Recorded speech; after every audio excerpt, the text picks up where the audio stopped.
Consider the table below on children's eating habits.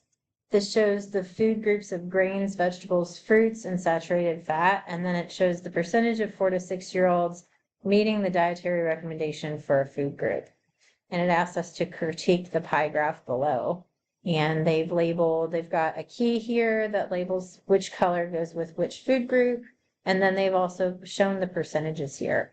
So in general, this looks at first glance like a pretty good pie graph. I will say there isn't a title. That's a fairly minor issue, especially since they've given us the data. So we know, like, essentially this is the title. They just didn't put it over the graph. But a minor critique would be it could use a title. Okay. So then my first thought then, seeing that this looks like it's a pretty well-made graph, it has nice labels, colors, it actually gives you the percentages, so you don't have to guess at those, and they match what we're seeing here. So my first thought then is to check and see, do these add up to 100? And so I'm just going to check that, because that's one area where we definitely have an issue if our percentages don't add up to 100%. So let's add this up. So 8 plus 7 is 15, plus 6 is 21, plus 9 is 30. I'm going to regroup my 3. 2 plus 2 is 4, plus 1 is 5, plus 2 is 7, plus the 3 I regrouped is 10. So that is adding up to 100. So, yeah, looking at this, I think we could easily say this looks good. And so that's what makes this one a bit more tricky, right? Is that, looking at this, it looks like it might be just a really good graph, and it would be easy to miss this. So look again here at what the title should be, what they said this represents. This is representing the percentage of 4 to 6-year-olds meeting the dietary recommendation for a food group, right?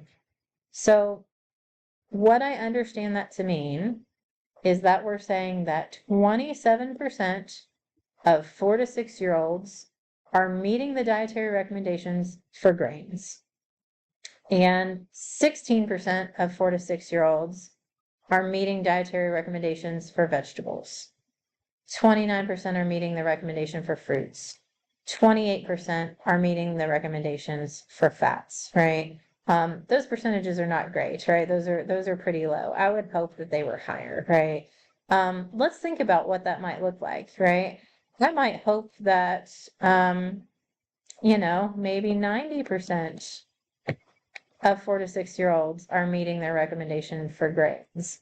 Maybe, I know my 4-year-old doesn't love vegetables, so, maybe 80%. Because that one maybe is not going to be as good. But still, I would hope it's a lot higher, right? So if you think about this, I would hope that these percentages are maybe a lot higher, right? But those percentages don't necessarily need to add up to 100%, right? We're not saying that we're taking all 4 to 6-year-olds and figuring out which one of these they meet, right? Or what percent meet grains that don't meet vegetables, right?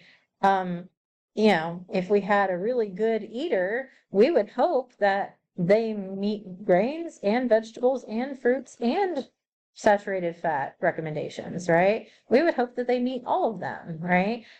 In a perfect world, we would hope that 100% of our 4 to 6-year-olds meet grains, and 100% meet vegetables, and 100% meet this, and 100% meet this, right? In a perfect world, that's what would happen.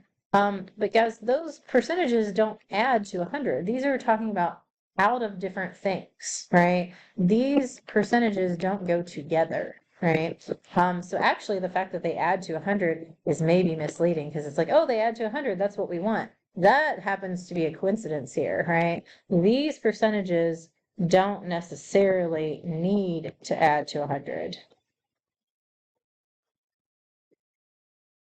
They do here, but that is a weird quirk.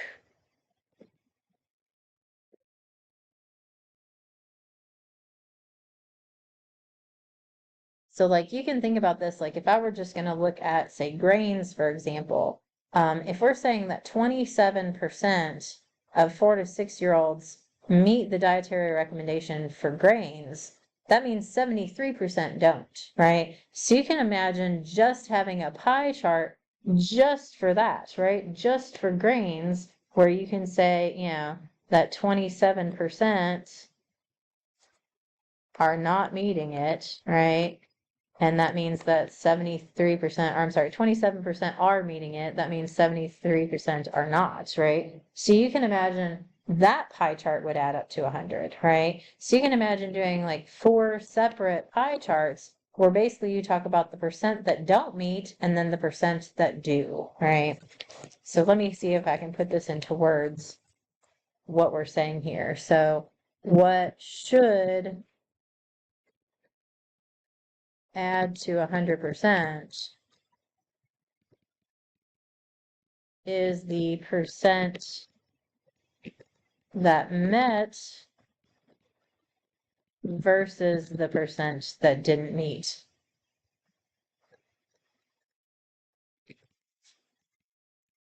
The dietary recommendation.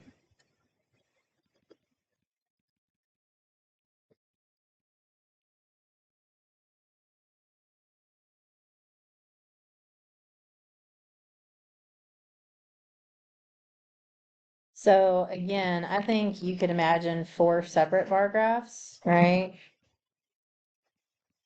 So if you're really wanting to make a circle graph or a bar graph, I would do 4 separate ones. So 4 separate circle graphs, or maybe a bar graph, right? Maybe if you wanted to put them all on one graph, then let's do a bar graph or something like that where you can actually compare grains with vegetables, with fruits, with saturated fat.